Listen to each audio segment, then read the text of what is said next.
राम ने सुग्रीव से कहा, हे सुग्रीव, मुझे बताओ कि वह भयंकर रूपधारी राक्षस मेरी प्राणेश्वरी सीता को लेकर किस दिशा में गया है।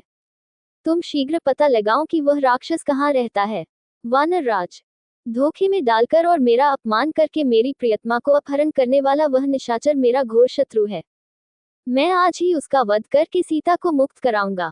राम के शोक से पीड़ित वचन को सुनकर सुग्रीव ने उन्हें आश्वासन दिया, हे राम, मैं नीच कुल में उत्पन्न उस पापात्मा राक्षस की शक्ति और गुप्त स्थान से परिचित नहीं हूँ, किंतु मैं आपको विश्वास दिलाता हूँ कि मैं शीघ्र ही ऐसा यत्न करूंगा कि मिथिलेश कुमारी सीता आपको मिल जाए। अतः आप धैर्य धारण करें। इस प्रकार से व्याकुल होना व्यर्थ है। व्याकुल होने पर मनुष्य की बुद्धि गंभीर नहीं रह पाती। आपको इस प्रकार से अधीर होना शोभा नहीं देता। मुझे भी पत्नी के विरह का महान कष्ट प्राप्त हुआ है, तथापि मैं पत्नी के लिए निरंतर शोक नहीं करता। जब मैं वानर होकर धैर्य धारण कर सकता हूँ तो आप तो नर हैं, महात्मा हैं, सुशिक्षित हैं, आप मुझसे भी अधिक धैर्य धारण कर सकते हैं। मैं आपको उपदेश नहीं दे रहा हूँ, सिर्फ मित्रता के नाते आपके हित में सलाह दे रहा हूँ। सुग्रीव की बात सुनकर राम नेत्रों से अश्रु पोंछकर बोले, हे वानरेश, तुमने वही किया है जो एक स्नेही और हितैषी मित्र को करना चाहिए। तुम्हारा कार्य सर्वथा उचित है। स्खे, तुम्हारे इस आश्वासन ने मेरी चिंता को दूर करके मुझे स्वस्थ बना दिया है। तुम जैसे स्नेही मित्र बहुत कम मिलते हैं। तुम सीता का पता लगाने में मेरी सहायता करो और मैं तुम्हारे सामने ही दुष्ट वाली का वध करूंगा। उसके विषय में तुम मुझे सारी बातें बताओ।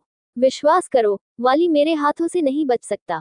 राम की प्रतिज्ञा से संतुष्ट होकर सुग्रीव बोले, हे रघुकुल मुनि, वाली ने मेरा राज्य और मेरी प्यारी पत्नी मुझसे छीन ली है। अब वह दिन रात मुझे मारने का उपाय सोचा करता है। उसके भय के कारण ही मैं इस पर्वत पर निवास करता हूँ। उससे ही भयभीत होकर मेरे सब साथी एक एक करके मेरा साथ छोड़ गए हैं। अब ये केवल 4 मित्र मेरे साथ रह गए हैं। वाली अत्यंत बलवान है। उसके भय से मेरे प्राण सूख रहे हैं। वह इतना बलवान है कि उसने डंडभी नामक बलिष्ठ राक्षस को देखते देखते मार डाला। जब वह साल के वृक्ष को अपनी भुजाओं में भरकर झकझोरता है तो उसके सारे पत्ते झड़ जाते हैं। उसके असाधारण बल को देखकर मुझे संशय होता है कि आप उसे मार पाएंगे। सुग्रीव की आशंका को सुनकर लक्ष्मण ने मुस्कुराते हुए कहा, हे सुग्रीव, तुम्हें इस बात का विश्वास कैसे होगा कि श्री रामचंद्र जी वाली को मार सकेंगे। ये सुनकर सुग्रीव बोला, सामने जो साल के 7 वृक्ष खड़े हैं, उन 7 को एक एक करके वाली ने बींधा है। यदि राम इनमें से एक को भी बींध दे तो मुझे आशा बच जाएगी।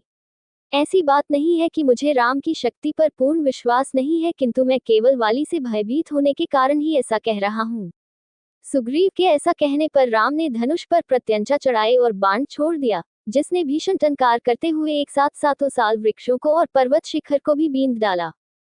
राम के इस पराक्रम को देखकर सुग्रीव विस्मित रह गया और उनकी भूरी भूरी प्रशंसा करते हुए बोला, प्रभु, वाली को मारकर आप मुझे अवश्य ही निश्चिंत कर दे। तदंतर वे सब लोग वाली की राजधानी किष्किंधापुरी में गए। वहां पहुंचकर राम एक गहन वन में ठहर गए और सुग्रीव से कहा, तुम वाली को युद्ध के लिए ललकारो और निर्भय होकर युद्ध करो। राम के वचनों से उत्साहित होकर सुग्रीव ने वाली को युद्ध करने के लिए ललकारा। सुग्रीव के इस सिंहनाद को सुनकर वाली को अत्यंत क्रोध आया। क्रोधित वाली आंधी के वेग से बाहर आया और सुग्रीव पर टूट पड़ा। वाली और सुग्रीव में भयंकर युद्ध छिड़ गया। उन्मत्त हुए दोनों भाई एक दूसरे पर घूंसों और लातों से प्रहार करने लगे। श्री रामचंद्र जी ने वाली को मारने के लिए अपना धनुष संभाला, परंतु दोनों का आकार एवं आकृति एक समान होने के कारण वे सुग्रीव और वाली में भेद न कर सके। इसलिए उन्होंने बाण छोड़ना स्थगित कर दिया। वाली की मार न सह सकने के कारण सुग्रीव ऋषिमुख पर्वत की ओर भागा। राम लक्ष्मण तथा अन्य वानरों के साथ सुग्रीव के पास पहुंचे। राम को सम्मुख पाकर उसने उलाहना देते हुए कहा, मुझे युद्ध के लिए भेजकर आप पिटने का तमाशा देखते रहे। बताइए आपने ऐसा क्यों किया। यदि आपको मेरी सहायता नहीं करनी थी तो मुझसे पहले ही स्पष्ट कह देना चाहिए था कि मैं वाली को नहीं मारूंगा, मैं उसके पास जाता ही नहीं। सुग्रीव के क्रोध शब्द सुनकर रामचंद्र ने बड़ी नम्रता से कहा, सुग्रीव, क्रोध त्यागो और मेरी बात सुनो। तुम दोनों भाई रंग रूप, आकार, गति और आकृतियों में एक समान हो, अतः मैं तुम दोनों में अंतर नहीं कर सका और मैंने बाण नहीं छोड़ा। यदि मेरा बाण वाली को लगने के स्थान पर तुम्हें लग जाता तो मैं जीवन भर किसी को मुख दिखाने लायक नहीं रहता। वानरेश्वर, अपनी पहचान के लिए तुम कोई चिन्ह धारण कर लो जिससे मैं तुम्हें पहचान लूं और फिर से युद्ध के लिए जाओ। इतना कहकर वे लक्ष्मण से बोले, हे लक्ष्मण, यह उत्तम लक्षणों से युक्त गजपुष्पी लता फूल रहे हैं, इसे उखाड़कर महामना सुग्रीव के गले में पहना दो। लक्ष्मण ने वैसा ही किया और सुग्रीव फिर से युद्ध करने चला। इस बार सुग्रीव ने दूने उत्साह से सिंहनाद करते हुए घोर गर्जना की, जिसे सुनकर वाली आंधी के वेग से बाहर की ओर दौड़ने को उद्यत हुआ। किंतु उसकी पत्नी तारा ने भयभीत होकर वाली को रोकते हुए कहा, हे वीरश्रेष्ठ, अभी आपका युद्ध के लिए जाना श्रेयस्कर नहीं है। सुग्रीव एक बार मार खाकर भाग जाने के पश्चात फिर युद्ध करने के लिए लौटा है। इससे मेरे मन में शंका उत्पन्न हो रही है। ऐसा प्रतीत होता है कि उसे कोई प्रबल सहायक मिल गया है और वह उसी के बल पर आपको ललकार रहा है। मुझे कुमार अंगद से सूचना मिल चुकी है कि अयोध्या के अजेय राजकुमारों राम और लक्ष्मण के साथ उसकी मैत्री हो गई है। संभव है वे ही उसकी सहायता कर रहे हों। राम के पराक्रम के विषय में तो मैंने भी सुना है। वे शत्रुओं को देखते देखते धराशायी कर देते हैं। यदि वे स्वयं सुग्रीव की सहायता कर रहे हैं तो उनसे लड़कर आपका जीवित रहना कठिन है। इसलिए उचित यही है कि इस अवसर पर आप बैर छोड़कर सुग्रीव से मित्रता कर लीजिए, उसे युवराज पद दे दीजिए। वह आपका छोटा भाई है और इस संसार में भाई के समान हेतु कोई दूसरा नहीं होता। उससे इस समय मैत्री करने में ही आपका कल्याण है। तारा के इस प्रकार समझाने वाली ने कहा, वरान ने, मैं सुग्रीव की ललकार को सुनकर कायरों की भांति घर में छिपकर नहीं बैठ सकता और न ललकारने वाले से भयभीत होकर उसके सम्मुख मैत्री का हाथ ही बढ़ा सकता हूँ। श्री रामचंद्र जी के विषय में मैं भी जानता हूँ। वे धर्मात्मा हैं और कर्तव्य को समझने वाले हैं।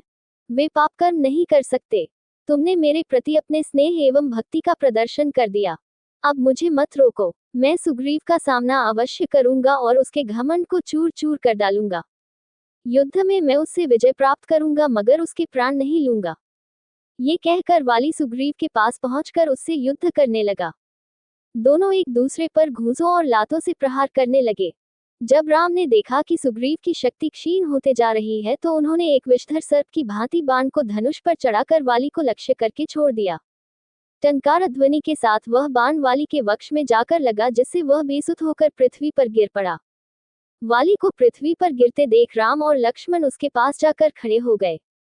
जब वाली की चेतना लौटी और उसने दोनों भाइयों को अपने सम्मुख खड़े देखा तो वह कठोर शब्दों में बोला, हे रघुनंदन, आपने छिपकर जो मुझ पर आक्रमण किया, उससे आपने कौन सा गुण प्राप्त कर लिया? किस महान यश का उपार्जन कर लिया? यद्यपि तारा ने सुग्रीव की और आपकी मैत्री के विषय में मुझे बताया था, परंतु मैंने आपकी वीरता, शौर्य, पराक्रम, धर्मपरायणता, न्यायशीलता आदि गुणों को ध्यान में रखते हुए उसकी बात नहीं मानी थी और कहा था कि न्यायशील राम कभी अन्याय नहीं करेंगे। आज मुझे ज्ञात हुआ कि आपकी मति मारी गई है। आप दिखावे के लिए धर्म का चोला पहने हुए हैं, वास्तव में आप अधर्मी हैं। आप साधु पुरुष के वेश में एक पापी हैं। मेरा तो आपके साथ कोई बैर भी नहीं है, फिर आपने एक क्षत्रियों को लजाने वाला कार्य क्यों किया? आप नरेश हैं। राजा के गुण साम, दाम, दंड, भेद, दान, क्षमा, सत्य, धैर्य और विक्रम होते हैं। कोई राजा किसी निरपराध को दंड नहीं देता। फिर आपने मेरा वध क्यों किया है? हे राजकुमार, यदि आपने मेरे समक्ष आकर मुझसे युद्ध किया होता तो आप अवश्य ही मेरे हाथों मारे गए होते।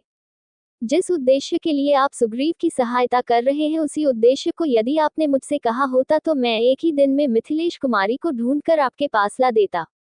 आपकी पत्नी का अपहरण करने वाले दुरात्मा राक्षस रावण के गले में रस्सी बांधकर आपके समक्ष प्रस्तुत कर देता। आपने अधर्मपूर्वक मेरा वध क्यों किया? वाली के कठोर वचनों को सुनकर रामचंद्र ने कहा, वानर, धर्म, अर्थ, काम और लौकिक सदाचार के विषय तुम्हें ज्ञान ही नहीं है। तुम अपने वानरोचित चपलतावश तुम व्यर्थ ही मुझ पर क्रोधित हो रहे हो। मैंने तुम्हारा वध अकारण या व्यक्तिगत बैरभाव के कारण से नहीं किया है। सौम्य, पर्वतों, वनों और काननों से युक्त संपूर्ण भूमंडल इक्ष्वाकु वंश के राजाओं की है। इस समय धर्मात्मा राजा भरत इस पृथ्वी का पालन कर रहे हैं। उनकी आज्ञा से हम संपूर्ण पृथ्वी में विचरण करते हुए धर्म के प्रचार के लिए साधुओं की रक्षा तथा दुष्टों का दमन कर रहे हैं। तुमने अपने जीवन में काम को ही प्रधानता दिया और राजोचित मार्ग पर स्थिर नहीं रहे। छोटा भाई, पुत्र और शिष्य तीनों पुत्र तुल्य होते हैं। तुमने इस धर्माचरण को त्याग कर अपने छोटे भाई सुग्रीव की पत्नी रुमा का हरण किया, जो धर्मानुसार तुम्हारी पुत्रवधू हुई। उत्तम कुल में उत्पन्न क्षत्रिय और राजा का प्रतिनिधि होने के कारण तुम्हारे इस महापाप का दंड देना मेरा कर्तव्य था। जो पुरुष अपनी कन्या, बहन अथवा अनुजवधू के पास कामबुद्धि से जाता है, उसका वध करना ही उसके लिए उपयुक्त दंड माना गया है। इसीलिए मैंने तुम्हारा वध किया। वानर श्रेष्ठ, अपने इस कार्य के लिए मेरे मन में किसी प्रकार संताप नहीं है। मैंने तुम्हें तुम्हारे पिछले पापों का दंड देकर आगे के लिए तुम्हें निष्पाप कर दिया है। अब तुम निष्पाप होकर स्वर्ग जाओगे।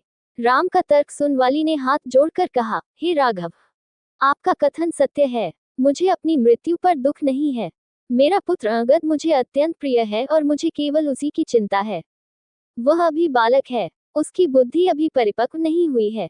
उसे मैं आपकी शरण में सौंपता हूँ। आप इसे सुग्रीव की भांति ही अभय दें, यही आपसे मेरी प्रार्थना है। इतना कहकर वाली चुप हो गया और उसके प्राण पखेरु उड़ गए। दोस्तों, आगे की कथा सुनने के लिए अगला वीडियो जरूर देखें और वीडियो को लाइक करें, शेयर करें और यदि आप हमारे चैनल पर नए हो तो हमारे चैनल को सब्सक्राइब जरूर करें। धन्यवाद।